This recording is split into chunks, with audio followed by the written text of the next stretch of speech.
আসসালামু আলাইকুম ওয়া রাহমাতুল্লাহি ওয়া বারাকাতুহু। বরাবর মতোই আমি চলে আসলাম আপনাদের মাঝে আলোচনা নিয়ে। দেখুন, গতকাল আমি আলোচনা করেছিলাম সমাজে, বর্তমান সমাজের পরিবারী সমাজ হওয়ার কারণে যে সমস্যাগুলো আমরা দেখতে পাচ্ছি, ব্যক্তিগত প্রচন্ড অভাব। আপনি যা কিছুই করেন না, টাকাটা ওদের হাতেই যাচ্ছে। বর্তমান সমাজের সবচেয়ে ভয়াবহ মহামারী কি? Social media, pornography. আপনি যাই দেখছেন, আপনি মনে করছেন যে আপনি আপনার ব্যক্তিগত লাভের জন্য দেখছেন, বা আমার এই একার দেখায় কি হয়ে গেল। তো আপনার কারণে, আপনার একটা ছবির কারণে, আপনার একটা গানের কারণে আরেকটা মানুষ উদ্বুদ্ধ হলো সে ছবি ছাড়ার জন্য, এবং যে সে যতটুকু ছবি ছাড়ার জন্য রিয়েক্ট, লাভ, কমেন্ট এগুলো পাওয়ার জন্য থাকবে, তখন কি হবে? তার নিজের সময়গুলো এখানে দিচ্ছে। খুবই দুঃখের সাথে বলতে হয়, আজকে আমাদের সমাজ ব্যবস্থা একই ধরনের। আমরা ভালো কাজে কাউকে উৎসাহিত করি না, উৎসাহিত করার প্রয়োজনও পড়ে। এখন আপনি যদি এরকম ভাবে চলতে থাকেন, আপনি একটু নিম্ন মধ্যবিত্ত ঘরের সন্তান, রাইট? তো যেহেতু আপনি নিম্ন মধ্যবিত্ত ঘরের সন্তান, তাহলে কি হবে? দেখা গেছে যে আপনার যে বিয়ে করবেন, আপনার মেয়েটাও তো আপনাকে, তাই না? এর পরিবারটাও তো আপনাকে, আপনি তার পরিবার, তার চরিত্র, মর্যাদা, তার শিক্ষাগত যোগ্যতা আপনি দেখবেন, ঠিক আপনার সে দেখবে। এবং বিয়ে করার ক্ষেত্রে মেয়ের থেকে ছেলের ম্যাটারটা সবচেয়ে বেশি। আপনি হয়তো একটি গান শুনতে পারেন, ছবি দেখতে পারেন, নাটক দেখতে পারেন, দেখলে রাধা দেখেছেন, দেখেছেন। তো দেখা কি হলো, আপনার মনটা কিন্তু পরিপূর্ণ হয়নি। আপনার যে ক্ষতি হয়ে গেল, এই ক্ষতিটা এক সময় কি হবে? কালকে প্রসারিত হবে। কারণ সময়, কালকে এক কথাই বলেছে যে সময় এবং মনোযোগ এটা দুটো লিমিটেড। তো জ্ঞানের পরিসীমা বর্তমানে এত বেশি, আপনি এই জ্ঞানকে কিভাবে? আমি মোহাম্মদ এমনি Salaullah, calligrapher, videographer, singer, film maker. আমি কি কথা বলবো সেটা হচ্ছে যে আমরা দেখতে পাচ্ছি জাতিগত বিভেদকে বারবার প্রশ্রয় দেওয়া হচ্ছে। আমাদের বাংলাদেশের কিছুদিন আগে দেওয়া হয়েছে যে হিন্দুদের মন্দিরগুলো ভেঙে ফেলার জন্য বিভিন্ন আলেম সমাজই বলেছে যে কেন ভাঙা হচ্ছে। আবার কিছু কিছু মানুষ তারা বলেছে যে না, এটা ভাঙা দরকার নেই, এতে জাতিগত সংঘাত তৈরি হবে। নবী সাল্লাল্লাহু আলাইহি ওয়াসাল্লাম কখনো এই কাজ করেন নাই।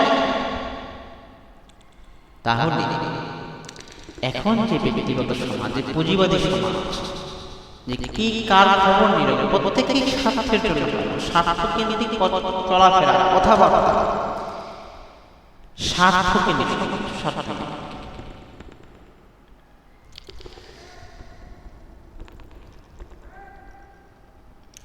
এই গণতন্ত্র বলতে এখন বর্তমানে কিছুই নেই।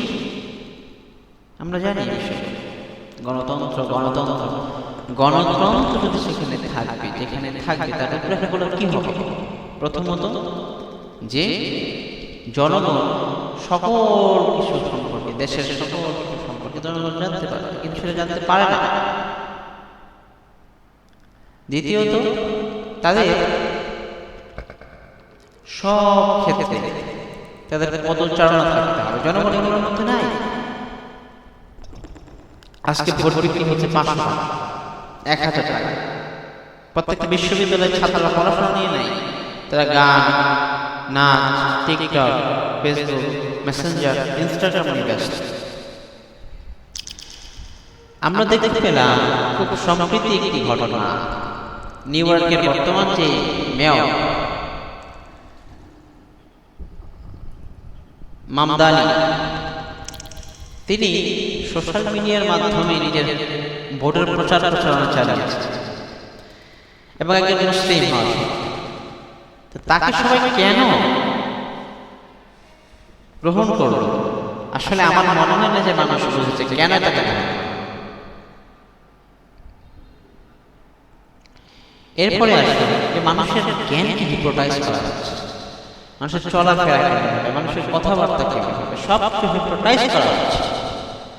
জ্ঞানের গভীরতা কারো কাছে নেই, কারণ এত জ্ঞান একটা বিষয়ে এত জ্ঞান কিভাবে থাকতে পারে। আমরা এত সম্ভাবনা এর ভবিষ্যৎ সম্পর্কে বলছি, কিন্তু একটা জিনিস আমি বারবার এর প্রশ্ন করি বিভিন্ন অস্তিত্ব, এতে কি হচ্ছে, বিভ্রান্তি ছড়াচ্ছে যে আসলে এই জ্ঞানটা কি আসলে আমাদের জন্য উপকৃত হবে কি না। এতে আমি নিজেই সন্দেহ, মানুষ তো সন্দেহ হবেই। এটা ফলস্বরূপ, এটার ফলাফল যে কি হবে আমি নিজেই বুঝতে পারছি, যে সন্দেহ আমি নিজেই। এবারে সাংস্কৃতিক বিভ্রান্তি, বিভিন্ন দেশে বর্তমান পুরো পৃথিবীর সংস্কৃতি আমাদের হাতে মুঠে চলে এসেছে। কার সংস্কৃতিকে ধরে রাখবে তাই নিয়ে প্রতিযোগিতা চলছে। এই কারণে সংস্কৃতির সাথে মেলবন্ধন করা, আপনি একজন জাতির সাথে, আমি আগামী বলেছিলাম যে আপনি সংস্কৃতির সাথে আপনাকে মেলবন্ধন করতেই হবে।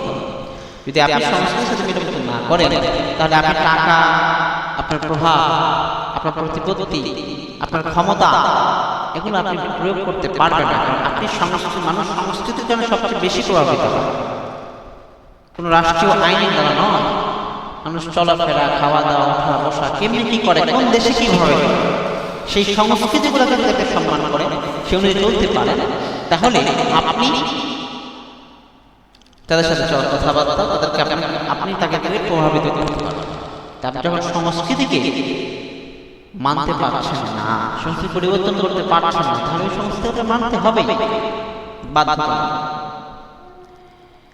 এরপরে আসলে বর্তমান প্রভাকাণ্ডা চলছে মিডিয়া। আমি গতকালই কথা বলেছি যে মিডিয়া প্রযুক্তিতে কত বড় খারাপ একটা জিনিস। প্রযুক্তিতে ধ্বংস করে দিচ্ছে, মানব সমাজকে ধ্বংস করে দিচ্ছে, দেশকে ধ্বংস করে দিচ্ছে। আজকে আমরা বাহিরে গেলে আমাদের ভালো লাগে, কারণ আমরা সকালে উঠি ফেসবুকে একটা ভিডিও, একটা ছবি দেখি, একটা মেসেঞ্জার। আমি গতকালও ছবি দেখেছি, মিথ্যা কথা বলবো না, আমি নিজে দেখেছি।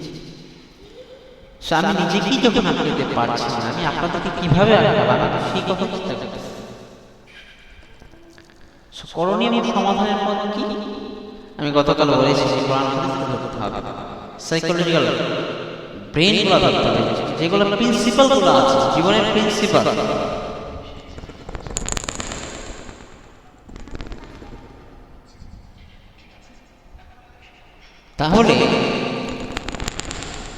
তাহলে যদি আপনি ইসলামের দিকে নির্দেশনা কাকে, কোরআনকে, হাদিসকে, রাসূলের সুন্নাহকে ধরে রাখতে হবে, তাহলে এই পথ থেকে মুক্তি পাওয়া সম্ভব বলে আশা করি।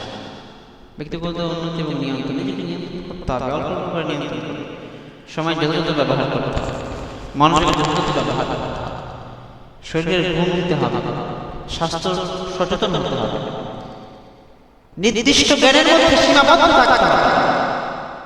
যদি এখন নির্দিষ্ট জ্ঞানের মধ্যে সীমাবদ্ধ না থাকে, একটা সময় এমন আসবে, এখন তো মানুষের বিভ্রান্তির কারণে 10টা স্ক্রল করলে আমি বুঝতে পারি যে 10টা স্ক্রল আমি কি দেখেছি, কিন্তু আমাদের ব্রেন তো এগুলো নয়। সে আপনাকে নতুনত্ব পছন্দ করে, নতুনত্ব পছন্দ করলে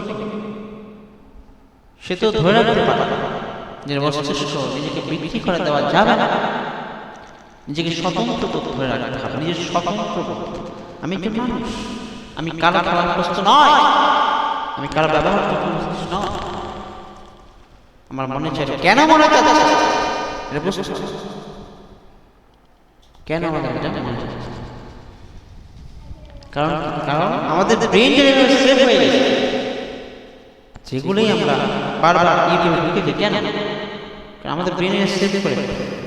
কত পরিমাণ গবেষণায় তারা এই টাকাগুলো চালছে, কিভাবে মানুষের ব্রেনটাকে আমরা প্রোডাক্ট করতে, কিভাবে নিজেদের মস্তিষ্কটাকে যে কারণে মস্তিষ্কটাকে আমরা ব্যবহার করতে পারি, হ্যালোসিনেশন করতে পারেন, অথবা আপনি বলতে পারেন যে ক্রিটিক্যাল থিওরি ইমপ্লিমেন্ট, যেটাই বলুন, গবেষণার জন্য তারা হাজার হাজার lakh lakh crore crore trillion billion dollar খরচ করছে, শুধু আপনাকে আমাকে নিয়ন্ত্রণ, মনোযোগটা নিয়ন্ত্রণ এবং সময়কে গ্রেপ্ট করার চেষ্টা করে। এর মাধ্যমে তারা হাজার হাজার লক্ষ লক্ষ টাকা আপনার গ্রেপ্ট করে নিয়ে যাচ্ছে। যাই যাই ইনভেস্ট করছে তারা 10 কমপক্ষে হাজার হাজার টাকা করতেছে। এবং তারাই আমাদের মুসলমানদেরকে জাতিগত সংঘাতগুলো তাদের নিজেদের লাভের জন্য সে অস্ত্র গোলা বারুদ, তার মানে দেখা গেল যে আপনি আমি নিজেই সুদানের হত্যা করি, আপনি আমি নিজেই ফিলিস্তিনের হত্যা করি। কারণ আমরাই তাদের টাকা দিয়েছি। যদি আমরা না দিতাম তারা যেতে পারত না। পরিশেষে তাদেরকে বলব যে নিজেকে আমি নিজে ভালো হতে চাই, নিজেকে নিয়ন্ত্রণ করতে চাই এবং প্রত্যেকের জন্য নিয়ন্ত্রণ যদি করতে পারি সেজন্য আল্লাহ রাব্বুল আলামিনের কাছে দোয়া করি আল্লাহ যেন আমাদেরকে রক্ষা করে, আমাদের এই মহামারী থেকে রক্ষা করে, আমাদেরকে যেন আল্লাহ একা ছেড়ে না দেন। কারণ একা ছাড়ার মতো পর্যায়ে আমরা এখন বর্তমানে নেই। কারণ কথা বলা আছে যে যদি আপনি কাউকে অভিভাবক না মানেন তাহলে আপনার অটোমেটিকলি অভিভাবক হয়ে যাবে, অটোমেটিক। এই কথা বিভিন্ন যুক্তি আছে, সাইকোলজিক্যাল বিভিন্ন যুক্তি আছে। কারণ মানুষ তার মনকে এক জায়গায় স্থির রাখতে পারে না, সম্ভব। আজকে আপনি বাইরে গেলেন, আপনাকে সেটা ভালো লাগবে, আপনি বলবেন যে আমি এটা খাবো, তখন ডাক্তার ইঞ্জিনিয়ার কি হবে দরকার না।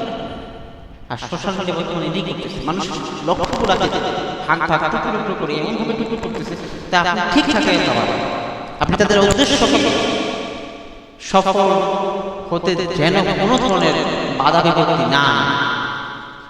একটা সিক্রেট সোসাইটি তাদের লক্ষ্য বলে তারা এগুলোকে আমাদেরকে ব্যবহার করছে, আমাদের ব্যবহার করে হাজার হাজার কোটি কোটি টাকা ডলার ইনকাম করছে। আসসালামু আলাইকুম ওয়া রাহমাতুল্লাহি ওয়া বারাকাতুহু।